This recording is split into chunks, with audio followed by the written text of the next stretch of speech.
Hi, everyone. It's Rick Doherty, host of the Tall Guy Talks Travel podcast. And for the past 5 years, not only have I been hosting this podcast, but I also host a podcast for the Irish American Baseball Society. And I did this interview last year, and I thought with it being Irish American Heritage Month, I would share it with you here.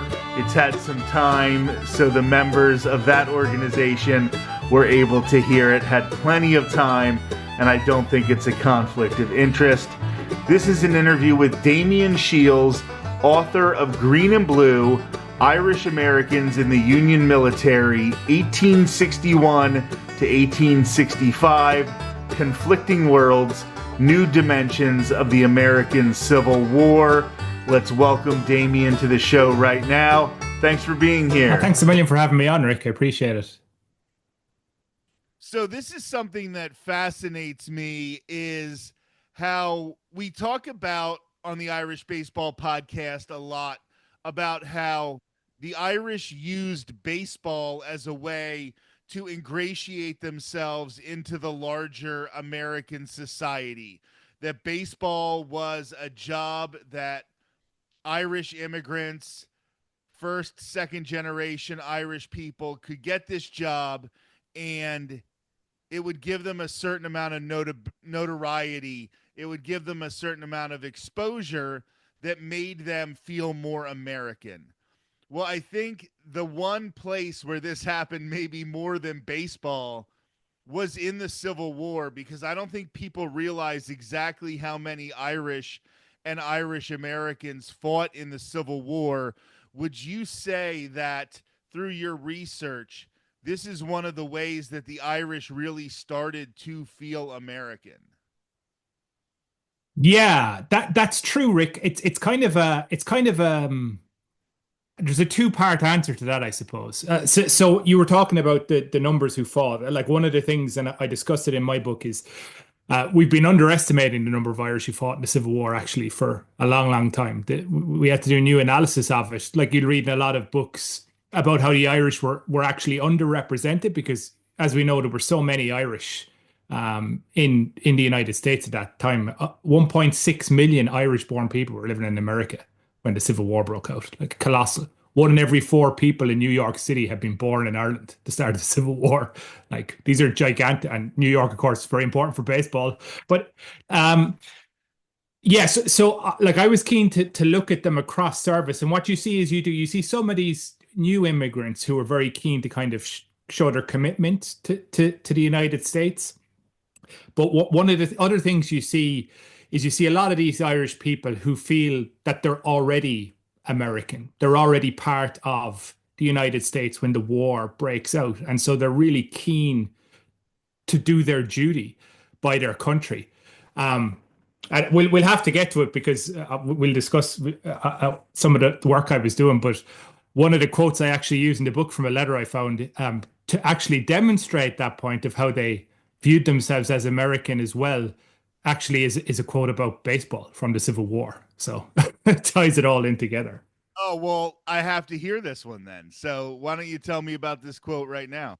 Yeah, well, it's a guy now, and as I was saying to you when we were corresponding over this, I'm a very novice baseball person. I've only just started kind of getting into it, so even my knowledge of the rules and everything have only just come on recently. But this was a 19-year-old guy who served in, everybody's heard of the Irish Brigade, right? Thomas Francis Meagher and the Irish Brigade.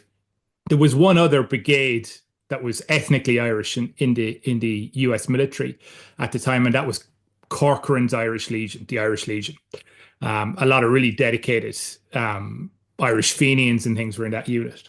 But one of the guys in it, he was a sergeant in one of the regiments in that. He was 19 years old. He was born in Ireland, but he grew up in America. So he's this kind of what we would call hybrid identity. He seems himself as Irish, but also American. And he's writing a letter back. He's what we call partially literate.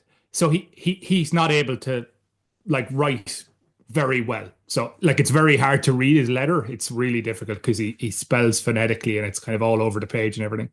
But he's writing back to one of the young members of his family, and he's trying to describe the military situation in Virginia, where his regiment is based. And he says to him um, that um, we are playing ball here at present. I am the hinder. I'm not sure what that actually means, but he says we have pitchers and plenty of catchers. The home base is Suffolk or Richmond. Fanny and Matt, who are two friends of his, are the fielders, and Mikey Corcoran, who's his general, holds the bat. Ben Conlon holds the grub, and your uncle nabs all the bad players up in the guardhouse. So he's talking to his young nephew, who's like, in single digits, and he's describing the military situation and what the Irish Legion are doing in terms of a baseball game. So, like that shows you, like that's a guy who, baseball is the quintessential American sport, as you know. So it shows you the degree to which that guy sees himself as Irish and American at the same time. No, that is such a great piece of history that you found there. And I think that's one of the things about your book that is so interesting is this isn't, going through as much newspapers and like you're going through letters from these Irish American soldiers and seeing how they viewed the actions of the Civil War, how they viewed their role in society in this conflict. So, how important do you feel it is to go right straight to the horse's mouth like that? Oh, it's really important, Rick. And that's kind of it is the crux of the book. I kind of start by trying to do a reanalysis of like how many fought and where they fought and who they fought for and all of this. But you wouldn't think it because there's so much about the Irish Brigade and everything. But one of the big problems we've actually had for looking at the Irish in the Civil War is that they didn't leave letters behind. A lot of them, like officers did, right? So guys, but there's very few of the ordinary enlisted guys coming out of Manhattan or the 5 Points or wherever it is, coming out of Philly or Boston, who actually, because a lot of them are illiterate, but very few of them actually leave behind letters. And I wanted to try and tell that story. So I spent nearly 15 years going through one source. It's called the Widow's Pension Files. They're all in the National Archives there on Pennsylvania Avenue in Washington, D.C. And these are the applications of mothers and the widows of men who died in the Civil War. And these people often had a hard time proving to the government that, they were, married or it was their son, or, sometimes Irish guys didn't serve under their real names and they had to prove who it was. And so what they did was sometimes, occasionally, they put in original letters that were sent to them by the soldier. And so James Livingston, who we were just talking about there with the baseball, James Livingston's letters survive because he was mortally wounded in action at the Battle of Cold Harbor in 1864. And his mother handed in the letters to show that he had, in another part of that letter, he says that, I'm sending you $5. And it proved to the government that he supported her. And so within those letters, they're talking about everything. They're talking about why they enlist, about their identity, about the experience they have, about their relationships with, slavery or whatever, how they viewed that, what they thought about going into battle, who they spent their time with in the army. And it's one of the other kind of important things because we tend to just think about the Irish Brigade and things like that. There were in and around 250,000 Irish Americans served in the United States military in the Civil War. About 180,000 of them were born in Ireland, and about 70,000 were the children of Irish immigrants. But so I wanted to expand it beyond just the Irish Brigade and things like that. So we ended up like that. There's over 270 different units, 395 soldiers represented in over 1,100 letters. So, and it just tells you everything about their lives and why they're enlisting and the things, why would they desert and all that sort of stuff. So I know that one of the pieces of propaganda used by the Confederacy at the time was to say that, oh, the North is fighting for freedom for blacks But if you look at how the Irish are treated in the North, it's not much better. They might be making a few cents a day, but they're still basically living in slavery conditions. Do you find that as you look through these letters that these Irish Americans, these Irish immigrants really felt that they were fighting for the right cause in the North? Were they susceptible to that propaganda? And did they see this more as, what Lincoln was preaching at the time, which was preserving the Union and saving their new country? How did that, use of propaganda, like I said, from the Confederacy impact those Irish soldiers, or didn't it? Yeah, well, and not only it's coming from Irish Confederates as well. There's a very famous Irish Confederate called John Mitchell, who had been a he'd been part of the Young Ireland Rebellion. Actually, Thomas Francis Meagher and him knew each other as part of that. And Mitchell viewed in very much those terms. He felt, the kind of wage slavery that a lot of Irish were experiencing in the North was there. And he moved south. Like Mitchell was a big proponent of the Confederacy. Two of his sons actually died fighting for the Confederacy. And he was addressing the Irish specifically, saying this. But when you look at the Irish service and they serve like over their proportion of the population, right? So, and you have to think about it. They don't like Abraham Lincoln, the Irish Americans. They don't like the Republican Party because and they tend not to like abolitionists either. Um, they're all there's very complex reasons behind that, but one of the big things was like they would have associated the Republicans with being anti-immigrant, anti-Irish, anti-Catholic, right? Which is a big deal at that in that time. And so they're Democrats in the North, the overwhelmingly Democrats, the rank and file of the army, and the Democrats, as we know, had a kind of a bit.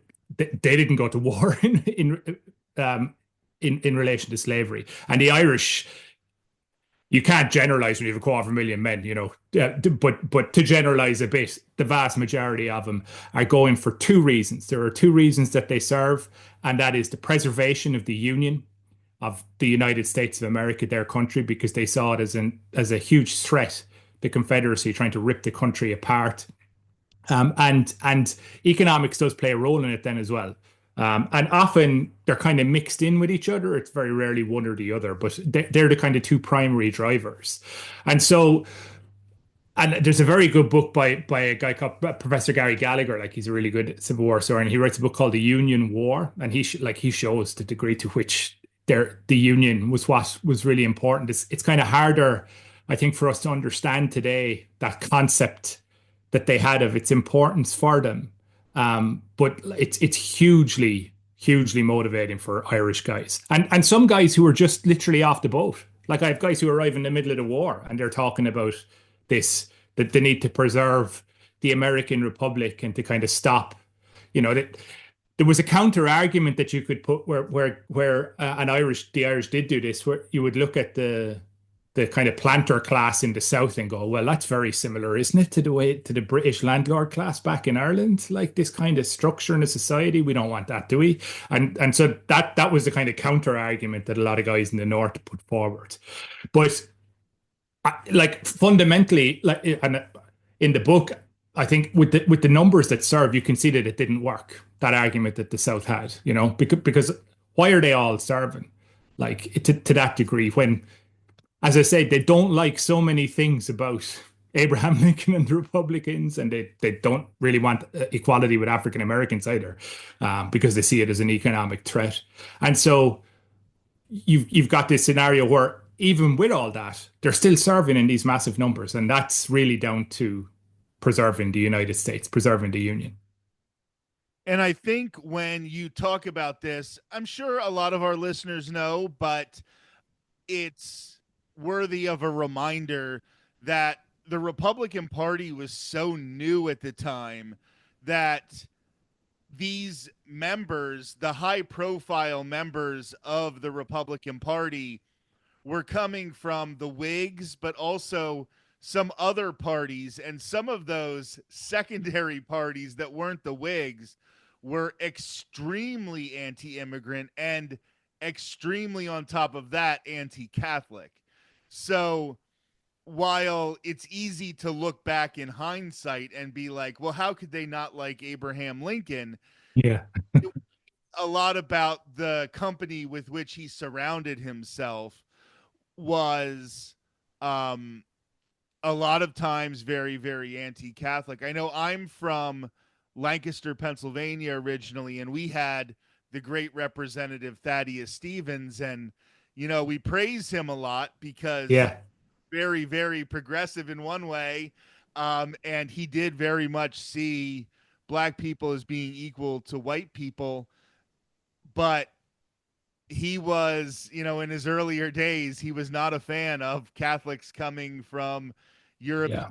countries and, bringing that aspect. So it is a good point that you make when you talk about how these immigrants and these second generation Irish would view this new party that took over.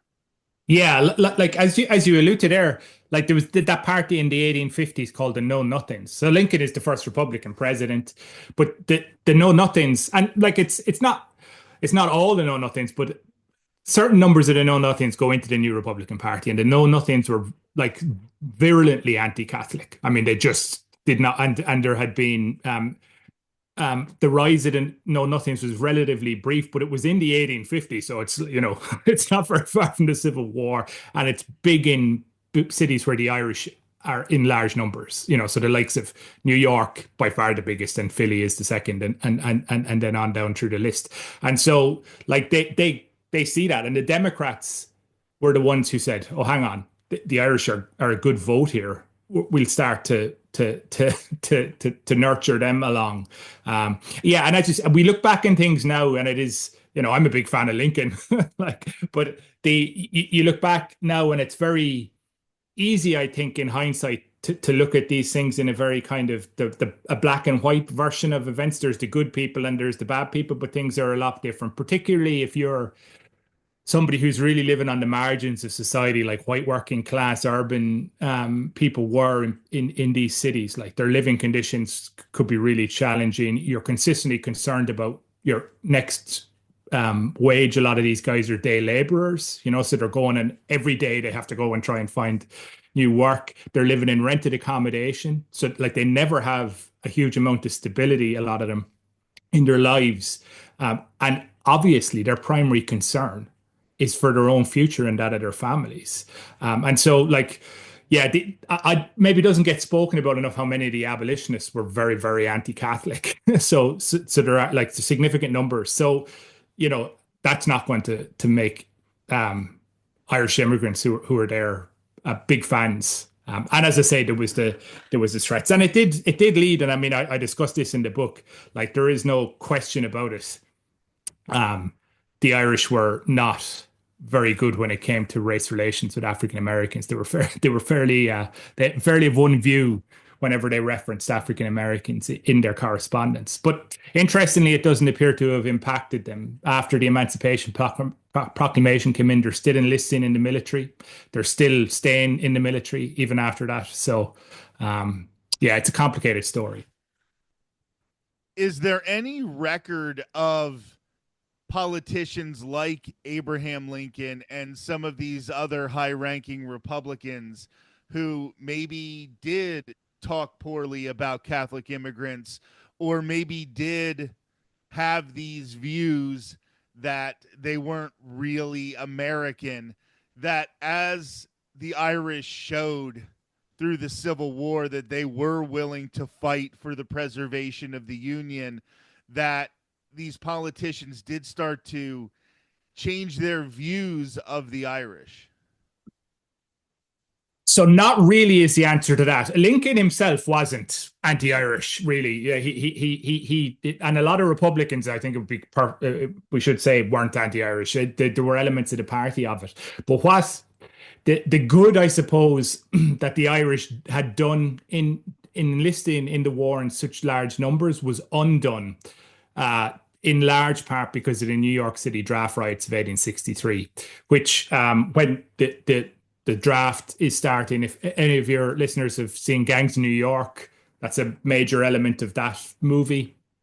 When the draft riots occur, and they're largely because most of the population in Manhattan are Irish. They're largely Irish, and they attack African Americans. They actually attack other Irish. They attack Irish military guys as well. They attack institutions, um, and because of that, the there was a substantial enough among the press, among politicians, indeed among army officers, a portion of people who didn't like the Irish before, during, and after the war, and that was kind of negatively, it never negatively impacted kind of the positive spin of the numbers of service, where the Irish really win, if you like, in inverted commas, that war is in the war of memory. So, like, as we know, by the late 19th century, there's a whole new wave of immigrants coming in from Eastern Europe, from Italy, from places like that into the cities.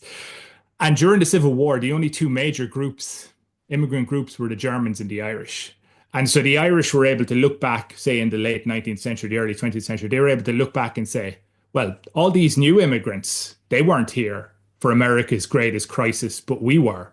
And so they're putting up the monuments to Irish participation, and they're writing about it. And there's things about the 50th anniversary of the Battle of Fredericksburg, where everybody comes together, and the anniversary of Gettysburg and things like that. And so really, because they're able to differentiate themselves from other groups like that, the memory of the war in the long term does have a big impact. But I mean, one of the things I discuss in the book is the relationship of guys that ordinary soldiers in the army had with people who were anti-Irish. So, like, what happened if your officer was anti-Irish or anti-Catholic? Like, you could be in for a fairly hard time. And what you see is sometimes, if you were an enlisted Irish man, you were more likely to be punished for, say, drinking or for perceived disciplinary issues than if you weren't Irish, right? So there's been statistics done by historians on that. But what you kind of see, I actually use an example. There's a regiment called the 20th Massachusetts. They're called the Harvard Regiment, so you kind of get an idea of where their officers are drawn from. But they had some Irish companies in it, and one of their officers in charge of this was just he hated the working class and Irish people. He just did not like them at all. But you see during the war, as he gets to know these men a bit more, that when they're killed and stuff, he'll write to their wives or discuss their children, that it moderates. Now, it moderates his dislike for them. And so he never becomes a fan of the Irish, like he doesn't like immigrants generally, but that's kind of the most common experience, this kind of low level moderation, because guys have built up this esprit de corps in the military with each other, that it becomes more tolerant. But unfortunately, it goes straight through. I mean, you see it into the 1870s and everything. So it's kind of a longer term win, if you like, that level of service. So at the very beginning of this podcast, I guess it was more than 4 years ago now, I did an interview with the author of a book about when Irish Americans invaded Canada and Okay, yeah. tried to take over a portion of Canada and use it as a bargaining chip for freedom in Ireland. And that's not necessarily what I want to talk about now, but what you see happening is maybe some of these Irish Americans who got experience fighting in the Spanish American War, the Civil War, some of these other conflicts, maybe out west, and they were in the U.S. military. And not only were they learning how to ingratiate themselves into American society, not only were they getting good paying jobs, but some of them started to turn their attention from fighting to preserve the Union or fighting to, clear out the West. And they started turning that attention to the freedom of Ireland, to Ireland breaking away from under British control. And I want to know, did the Civil War and all of these Irish Americans who fought in it, did that have some impact 50, 60, 70 years later in the battle for independence?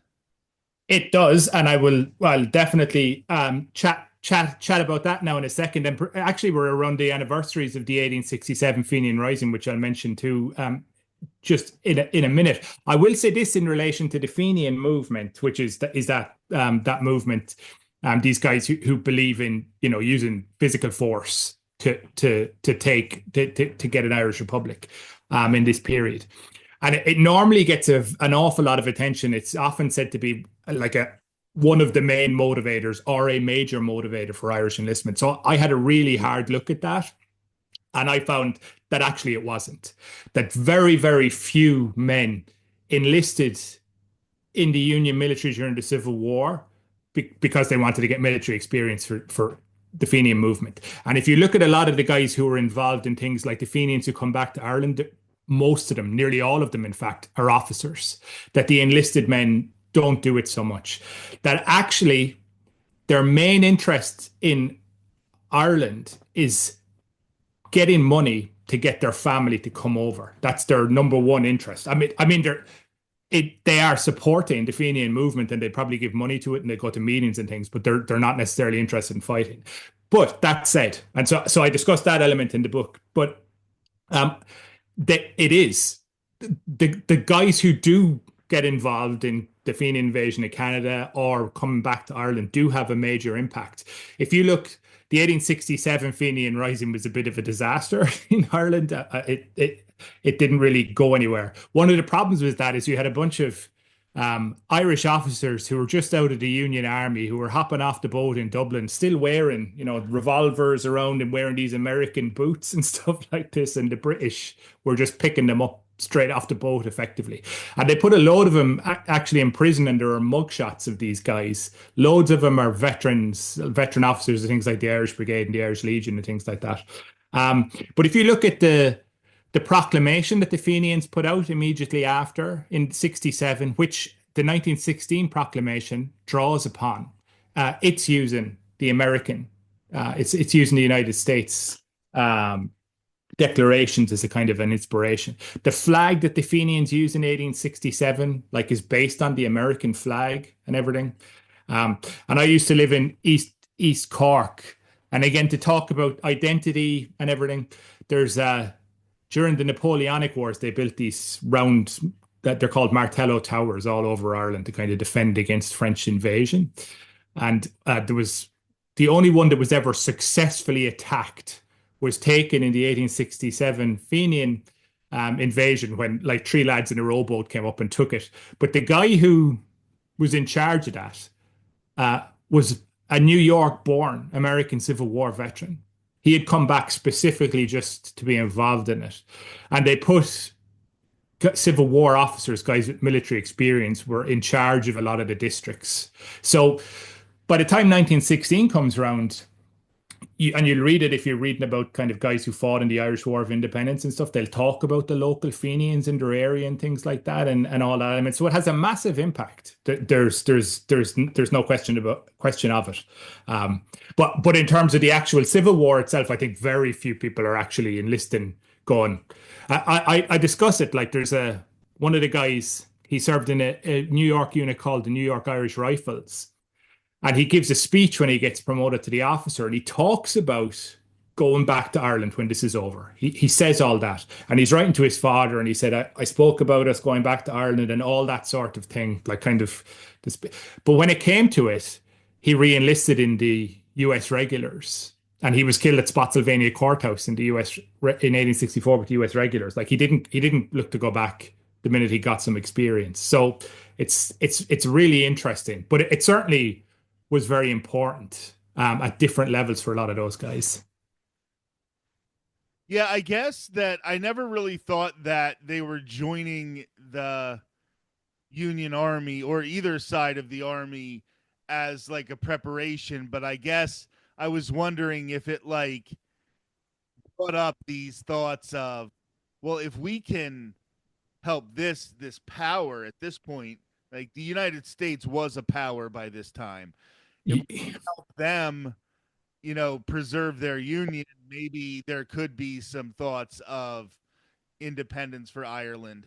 Well, and there's no doubt, Rick, like, and we forget it sometimes today because Britain and the US have been allied for so long that in the 1860s they weren't good mates. Like there had obviously been the American Revolution, and then there had been the War of 1812, and there had been consistent diplomatic problems. And so the Irish look at, and that's of course, and I'm sure you discussed that in the Fenian invasion of Canada. I mean, that's a big thing there. The Irish are trying to spark an issue between Britain and America. And so the Irish and people, that's a big motivator for preserving the Union for a lot of guys is, we need to protect the American Republic, not only because it's somewhere we can transpose our communities in Ireland, but also like they're the ones who can help us with the future of Ireland politically. Whether or not they were going to go back or not, a lot of people were interested in it, and so it was absolutely vital for that because of its power. And the Fenians actually, like those guys who get arrested, like they play a big role. A lot of them who do get arrested are put on trial in Dublin, and then of course a lot of them claim American citizenship because they served in the Civil War, and that's one of the sparks that creates Britain finally accepting that people who were born in Britain and Ireland could change their allegiance to the United States. If they went there, that they could become a citizen. Because before that, the British um, they denied that anybody could do that, which was one of the reasons the War of 1812 was fought. So, but yeah, it's like, I mean, it's a fascinating subject, that the lads coming back and that influence that the mid 19th century United States has on Ireland.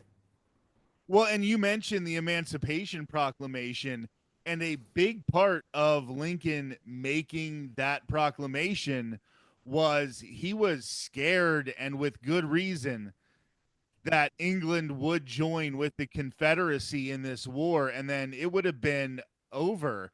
And Lincoln thought, if I change the world view of this from preserving the Union to being the elimination of slavery, going to make it impossible for England to join on the side of the Confederacy. I mean, that was a big part keeping England out of this. And I think the Irish had to know that even though they weren't an official ally of the Confederacy, that the English were supplying goods, they were buying goods, they were supplying Yeah. and They were building ships, yeah, in British ports. Yeah, I mean, I think Lincoln was looking. I mean, Lincoln was keen to bring forward emancipation, but it gave him the opportunity, and it certainly didn't hurt. Like after that, there was no way Britain really was going to because, which is shows you why Antietam was so important, as an engagement. As you bring it up, I do have to mention it's one of the letters I talk in the book. It's a young lad called John Corcoran, who again one of the things I discuss in the book is how Irish Americans are not just Irish born. There are American born Irish Americans, but a lot of the people that we look at in the Civil War who were born in Canada or Britain saw themselves as Irish as well. And this young lad, John Corcoran, who gets killed in the war, but he was born in England, and he is campaigning in Virginia when there is talk that the British are going to recognize the Confederacy.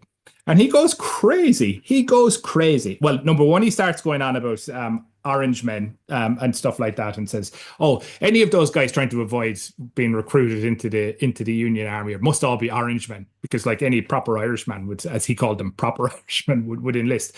But then he says, I'm.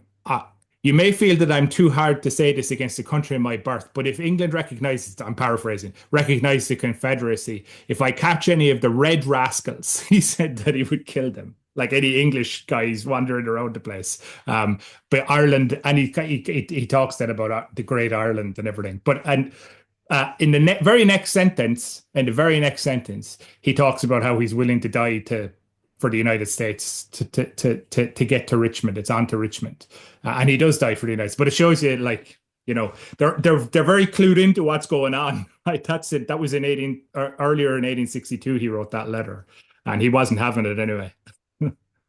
Well, Damian Shiels, that's one of the reasons that your book has interested me so much is we can hear these things through statistics and we can hear them through government documents, But when you're going straight to the source like this, you're getting these stories about individual soldiers and what they thought about this conflict and why they wanted to take up arms for the United States. And we might not like, in our modern sensibilities, some of the reasons why they did it. We might want to look back on them and say, you know, they were riding for emancipation the entire. Yeah.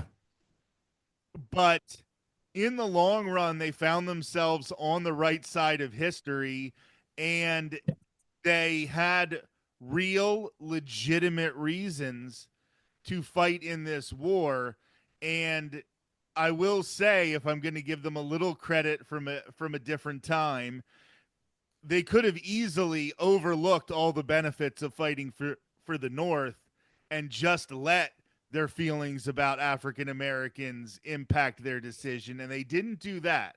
No, and I think it's important to say that it wasn't important enough an issue for them that when the Emancipation Proclamation comes in, that they all leave. Like Corcoran's Irish Legion, they don't go to the front until after that. You know, so there's huge enlistment after it. And if it was the primary, if they were going, oh, so you'll often see that the Irish community like just hadn't had a lot of the Irish community didn't have an interest in the war because of that. But like massive numbers of these guys are still enlisting after it. So it's not a primary. Preserving the United States.